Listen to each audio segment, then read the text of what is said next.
Before this video starts, I'd just like to make an announcement. I have the Liberal Tears mug for $14.99 on my website. It is the first link in the description if you want to go pick one up. Don't worry if it breaks when it comes to your house. I'll send you another one for free out of my pocket. I don't care. I want you to get your Liberal Tear mug. It comes in Liberal Tears white with the face, black with the face, white without the face, and black without the face. So pick whichever one you want, and it'll come to your door in about 3 to 5 days. So that should be epic. First link in the description. Thank you. Let's go on with the video. So I'm 5 generations. Social Security? Okay? So I'm 5 generations into the mass immigration that took place in this country. I mean, if you look at the curve, Sally, if you look at the curve of how many immigrants came into the country, most of Americans, there's a big bubble that happens at the beginning of the 20th century. There's a huge amount of immigration in the 1920s that is massively curved. That curve lasts all the way until 1965. In 65, there's a brand new bill, and that bill says that we're not going to choose basically which countries people come from anymore. And it does matter where people come from in terms of the cultures they're going to tend to hold. Whoa, but I thought you said, wait, did everybody hear that? It's not about the particular immigrants, or it's just about the economic policy of them taking benefit. You just said you like certain immigrants more than other immigrants because of the culture they bring to this country. Okay, so right. So let me explain. Okay, so here's the deal. In the presence of a welfare state, which exists in 65, you have to pick and choose which immigrants you bring in. You do. I mean, otherwise everybody just comes in. I agree. Okay, if you agree, then what is your standard for bringing in immigrants? Clearly it's not taking federal benefits or state benefits. Clearly it's not jiving with our culture. So you don't want any restrictions on immigrants. Should we get 6 billion people coming over here? Where do you draw the line? Okay, well, I do want restrictions on immigrants. I want to, but I want to have a line and a process and a system. Can you explain? Wait. Explain what? You just I'll tell you where I'll draw the line. Explain why you're drawing the line around culture, please. Because culture makes a difference to a country. So tell me, who are the American enough cultures to come in? Anybody, any individual.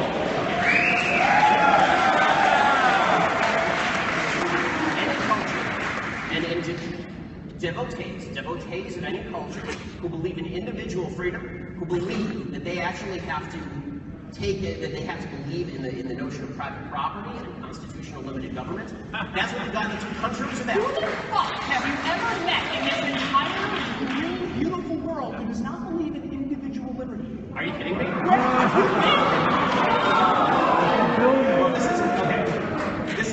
This is legitimately fully delusional. 99%.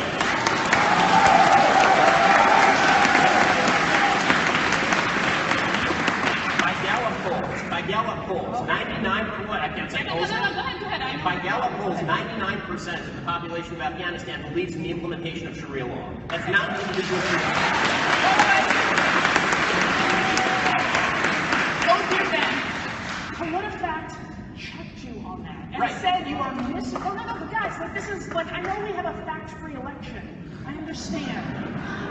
But you can't repeat lies enough and hope they become facts. It's not true. You're misrepresenting Sharia law, and you are using Sharia law to suggest that everyone who believes in Sharia law believes in extremism. Gallup, the same organization, the same. Guys, don't get out in the world. Sally, Gallup said 7% of actual. Whatever. Go ahead. I recommend that if you believe that, you try to go to a Sharia law-believing Muslim and ask them to cater your lesbian wedding. Robert Putnam, and what he said is the diversity of values actually results, typically, in more fragmented communities, more protest marches. The diversity is richness routine, only applies where you have a common goal in mind as far as what the rules of society, what freedom looks like. And diversity of values that encompasses actual values that are evil is not a worthwhile diversity. So not all diversity is worthwhile diversity. And everybody agrees with this, right? I mean, if you have a room of 3, that doesn't mean that you have to shut people up. You know, I think that the best answer to bad speech is more speech, not less speech. But there are certain values that are just evil. There are certain values that are just wrong. And the values of neo-Nazis are evil. These are evil values. And you can say them, but I'm going to call you out on it. And so the cultural relativism you see on campus, I find really disheartening, especially because the only reason that we even get to have these conversations on campus in the first place is, as you put it, because of the legacy of thoughts from dead white Western men. Thank you very much. How many more of these do you want to take? We have quite a line. Well, I mean, we can go for another few. Hey Ben, George Jr. here. Okay. So just two quick questions. You stated that there's three things that you need to do so that you don't end up, or you can grow out of poverty in the United States, and that's Right, you won't be in permanent poverty. Yeah, Right. and that is, if I recall it correctly, get a job, finish high school, and Don't have babies out of wedlock. That's yeah. number three, yeah. And for that third one, just from a macro perspective, how do you account for the rising rates of divorce in the United States? Well, I mean, the rising rates of divorce in the United States are largely a result of the decreasing level of religiosity in the United States is one reason. So a lot of people get married religiously and then stay married religiously, and if you don't find a religious tie that binds, then people move on. Part of it is a divorce culture that had sprung up in the 1960s that suggested that children were just fine if the parents decided to separate. Part of it is the separation in general of sex from marriage. And it used to be that sex within marriage was the norm, now it's the exception. And so if you can do sex outside of marriage, then what exactly do you need marriage for if you're a guy? Right? And the reason I say that is because the sex drives of men and women are not the same. And anybody tells you that, anybody tells you differently is biologically ignorant. And so, you know, there are a number of reasons why divorce rates have increased, but it's had a devastating impact on mainly women. I mean, marriage is one of the best deals that women ever got. I mean, it's a fantastic deal for women. It really is. Because it turns out that men are capable of siring children with any multiplicity of women and then abandoning the woman with the children. Marriage locked men in. It was great for women. This is why women who are married mothers are significantly better off than women who are single mothers. It turns out it's really difficult to raise a kid alone. And God, I'm sorry ladies, but it turns out God gave you the wombs. So, you know, when it came time for men to leave, they would take off and you were still stuck with the baby. Right? So that's just, again, the reality of the world. So, number of reasons why the divorce rate rose, but it's been a disaster for the United States for sure. Hi, Ben. So, well, to give a bit of background, I'm actually not even American, so I'm from Honduras in Central America. And in general, I would consider myself pretty socially liberal, economic left. But again, I'm here mostly because I pretty much agree with several things that you said, especially like you need to know the other person's viewpoint so that you can reach an agreement. For example, you can try to reach a consensus. Or disagree, at least clarify. Yeah, or disagree. Yes.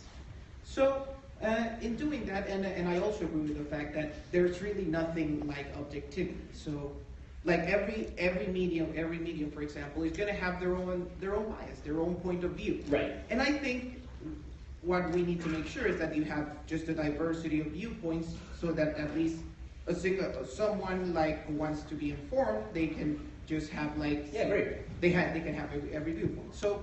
In general, I like to read I'm still reading mostly liberal publications, like Vox and The Economist, and I wanted to know, and again, that more sort of the policy kind of publications, and I wanted to know, like, what would you recommend, like, sort of a conservative policy wonk kind of magazine or publication? Oh, okay. I mean, well, there's the City Journal from Manhattan Institute is very good in terms of policy on the right. Commentary Magazine writes about policy a lot.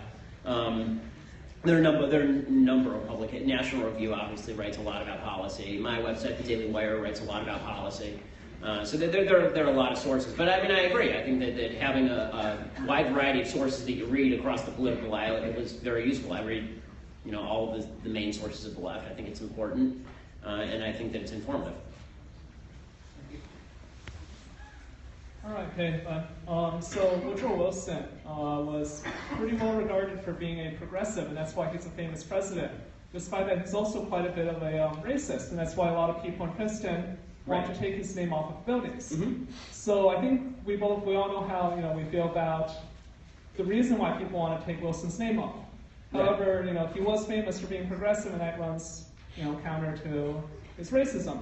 Do you think his name should remain on the building? Part of the reason for taking it off?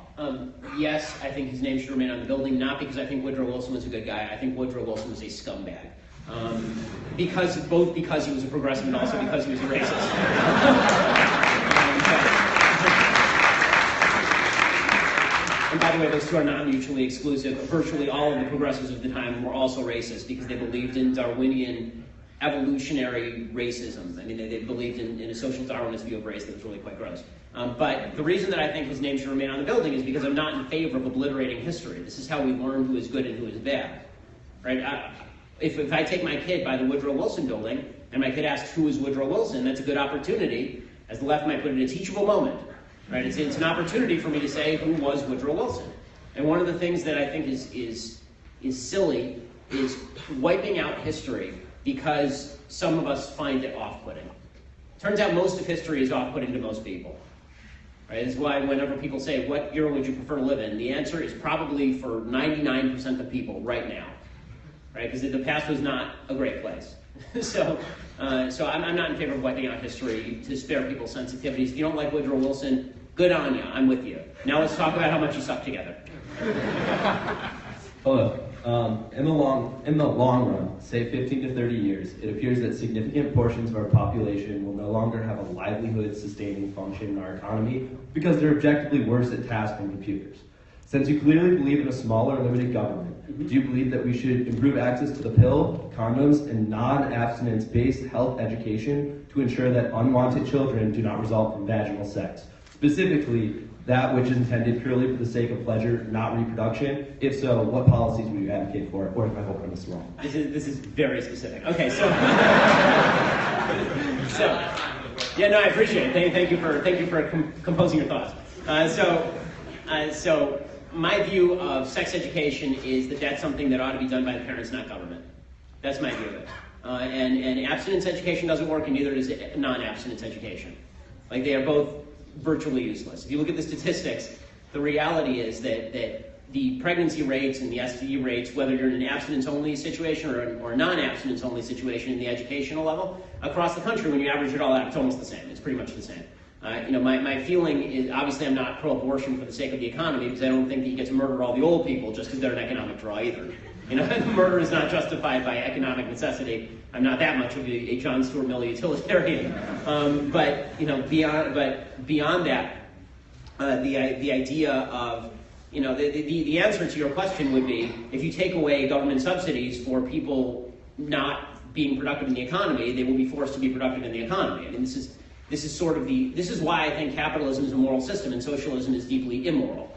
Socialism is the proposition that I'm breathing and you owe me crap. And capitalism is the proposition that unless I give you something voluntarily and you take it from me voluntarily, I won't eat tonight. Right? That's the proposition of capitalism. So, I don't think that we're at risk of starvation because of overpopulation. I think we're at risk of stupid kids, and the answer is better local education, better parenting, and better behavior. I guess my only concern with that is based off of, I obviously we've agreed that people who have two parents have better outcomes, right, and are less likely to engage in the situation because they might have that principled background that you and I are both fortunate to have and other people might not have. So the thing that concerns me about the answer that we should leave it up to the parents is the premise already is that there isn't that parent figure there with that, or if they don't have that education because they didn't get it. Right, so I can't, and the government is not capable of being anybody's parent. They're just not capable of it. We've tried it for 40 years, and that's why you've seen the rate of single motherhood in the white community skyrocket from 5% to 40%, and the rate of single motherhood in the black community skyrocket from 20 to 70 since 1960. That's what happens when you tell the government they get to be daddy. Right? The government is not capable of being daddy. Your school teachers are not capable of teaching your kids about morality. You need to be a better parent. And presenting people with the falsehood that there's going to be someone who comes in and fills that gap is just not true. And by the way, taxing me more to pay for a teacher to pay for that, here's my view. If you want me to pay for your kid, I'll adopt your kid. Okay? If you want me to pay for your kid, then I get to bring up the kid the way that I want. Right? You don't get to have your cake and eat it too. You don't get to take my money and then bring up your kid badly. You don't get both. So that's my general view. Maybe we should give you tax credits to raise my children. Okay, we're gonna go with 2 more questions, so I'm sorry for you guys who have been staying there for a while, but all right. Okay. Hi, Ben. First thing I would like to say is that I completely agree with you for the most part for all of you said over there. The thing is, you've been throwing out the word in your speech a lot. Is that the left, the left, the left? Yes. So I just want to ask, what's your definition of a leftist? Like, who's a leftist? Okay, so a person who is a leftist, I sort of boiled it down in the most simplistic possible form. A leftist is someone who believes that equality of outcome matters more than equality of opportunity. Right? That's what a leftist is. Somebody who sees two people who are not similarly situated and immediately suggests that any imbalance between them must be due to some structural force that has to be changed through the force of government. That's as simple as I can make it. And by the way, there is a difference between liberal and leftist, right? The reason I use left and not liberal, you'll notice, I never use the word liberal. The reason is because I don't think that the old style liberal, I think they're on the wane. I think the old style liberals were people who believed in more government intervention in the economy than I do, but still believed in basic principles of free speech. And I think that the modern left has decided to discard all of that in favor of this equality of outcome brought about by tremendous use of government force. Hi, Ben. Thanks for being here. I'm a senior here at the U of R, and I'm a Republican and a conservative. But there are a lot of things that you say that definitely some people think come across as abrasive. And there are things that I wouldn't say. Yeah, talk to my wife, yeah. Sure. But there are a lot of things that you say that I wouldn't say, even though we share a lot of viewpoints. Yes. And for me, actually, a part of that has to do with the fact that I do care about the feelings of people around me. And there are some things that even if I take them as sort of factual, I don't necessarily see them as beneficial to other people down. Okay. So that's fair. Yeah. So I'm not sure if you got Speaker Ryan's speech to the congressional interns last week about civility in public discourse. I hated it, as you might imagine. Yeah. I love it. So my question is, that speech was centered around, getting things done and kind of both the right and the left, or Republicans and Democrats, speaking at a level where they can find common ground. Right. So in your view, at what point does your abrasiveness or the things that you're willing to say get in the way of productivity? Do you ever feel that, because in my view, rhetoric matters. Right. So I agree. Do you think that there are instances where the things that you say maybe don't benefit, the values, that they don't help us get things done? I mean, I hope not, but that's a subjective decision. Obviously, if I didn't think I was doing a good job, I would change. So the reason that I use abrasive rhetoric sometimes, and particularly with regard to what I perceive to be moral issues, is because the greatest barrier to people coming to any sort of consensus is this barrier of under moral superiority. There's a whole group of people, and if you're on college campus, you know this, where if you say you're a Republican or a conservative, the first thing they say to you is you must be a racist, sexist, bigot, homophobe, right? You must be a bad person. There is no good response to that comes from an efficiency or policy alongside. There is no good response to that, right? If someone calls you a racist, you can't come back with, but the measures that you're proposing are counterproductive, right? They just don't work economically. They result in lower GDP. Right? This is not an effective response. So most of the places where I'm most abrasive tend to be places where the left feels an unearned moral superiority, and my goal there is to strip them of that feeling. And then we have a mutually assured destruction. We can do character attacks all day, or we can move to what works and what doesn't work. Right? So the idea is that you have to speak in moral language. This is why when I speak in terms of socialism versus capitalism, I haven't even talked about socialism is a failed experiment everywhere that it's tried. Right? Instead, what I talk about typically is the morality of socialism is actually immoral. It is government-subsidized theft. Right? And the reason that I do that, and that's more abrasive, it's a more abrasive way of putting it. The reason that I say that is because people tend to understand moral arguments more easily than they understand policy arguments, and more importantly, we need to get beyond the point where we're just insulting each other. So the problem is if one side's insulting and the other side is coming back with efficiency, utilitarian metrics, you're not going to even be able to have a conversation. Because if someone calls you a racist and your immediate response is, well, that's, you're a reasonable person, let's have a conversation about that, then you've already lost the argument, you're already considered a racist. Because you're saying a reasonable person called you a racist, therefore it's reasonable to think that maybe you're a racist. The proper response to you're a racist is no, you're an asshole. Right? And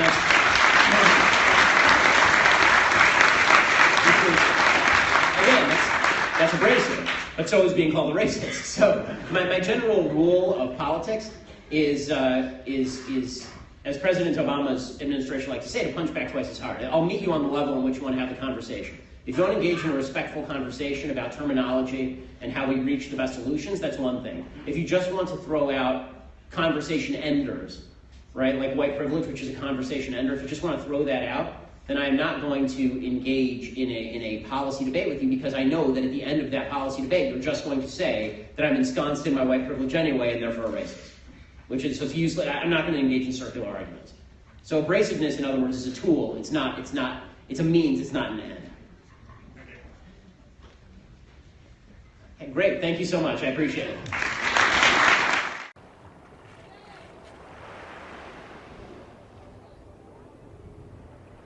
Hello everyone! Hey, I'm just stopping by to remind you that liberals are insane!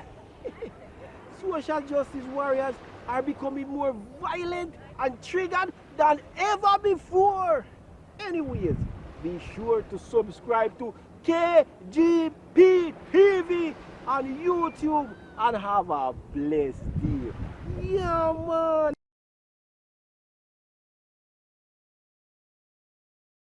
The 1920s, that is massively curbed. That curb lasts all the way until 1965. In 65, there's a brand new bill, and that bill says that we're not going to choose basically which countries people come from anymore. And it does matter where people come from in terms of the cultures they're going to tend to hold. Whoa, but I thought you said, wait, did everybody hear that?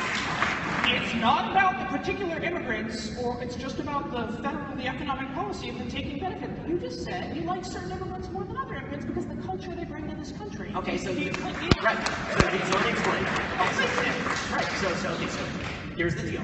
In the presence of a welfare state, which exists in 65, you have to pick and choose which immigrants you bring in. You do. I mean, otherwise everybody just comes in. I agree. Okay, if you agree, then what is your standard for bringing in immigrants? Clearly, it's not taking federal benefits or state benefits. Clearly, it's not driving. Before this video starts, I'd just like to make an announcement. I have the Liberal Tears mug for $14.99 on my website. It is the first link in the description if you want to go pick one up. Don't worry if it breaks when it comes to your house. I'll send you another one for free out of my pocket. I don't care. I want you to get your Liberal Tear mug. It comes in Liberal Tears white with the face, black with the face, white without the face, and black without the face. So pick whichever one you want, and it'll come to your door in about 3 to 5 days. So that should be epic. First link in the description. Thank you. Let's go on with the video. So I'm 5 generations. Social Security? Okay? So I'm 5 generations into the massive immigration that took place in this country. I mean, if you look at the curves, Sally, if you look at the curve of how many immigrants came into the country, most of America, there's a big bump that happens at the beginning of the 20th century. There's a huge amount of immigration in our culture. So you don't want any restrictions on immigrants. Should we get 6 billion people coming over here? Where do you draw the line? Okay, well, I do want restrictions on immigrants. I want to, but I want to have a line and a process and a system. Can you explain? Explain what? I'll tell you where I'll draw the line. Explain why you're drawing the line around culture, please. Because culture makes a difference to a country. So tell me, who are the American enough cultures to come in? Anybody, any individual, any culture, and devotees of any culture who believe in individual freedom, who believe that they actually have to take it, that they have to believe in the notion of private property and constitutional limited government. That's what we've got the 2 countries about. Who the fuck have you ever met in this entire green, beautiful world who does not believe in individual liberty, Sharia law, and you are using Sharia law to suggest that everyone who believes in Sharia law believes in extremism? Gallup, the same organization, the same. Guys, don't get out in the world. Sally, Gallup said 7% of actual. Whatever. Go ahead. I recommend that if you believe that, you try to go to a Sharia law-believing Muslim and ask them to cater your lesbian wedding. Robert Putnam, and what he said is the diversity of values actually results typically in more fragmented communities, more protest marches. The diversity is richness routine, only applies where you have a common goal in mind as far as what the rules of society, what freedom looks like. And diversity of values that encompass. Are you kidding me? Well,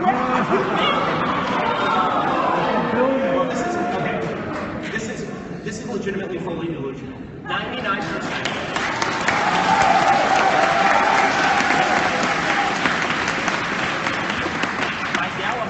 By Gallup polls, 99%. I can't say polls. By Gallup polls, 99% of the population of Afghanistan believes in the implementation of Sharia law. That's not an individual. Don't do that. I would have fact checked you on that and said you are missing. Oh no, guys, this is I know we have a fact-free election.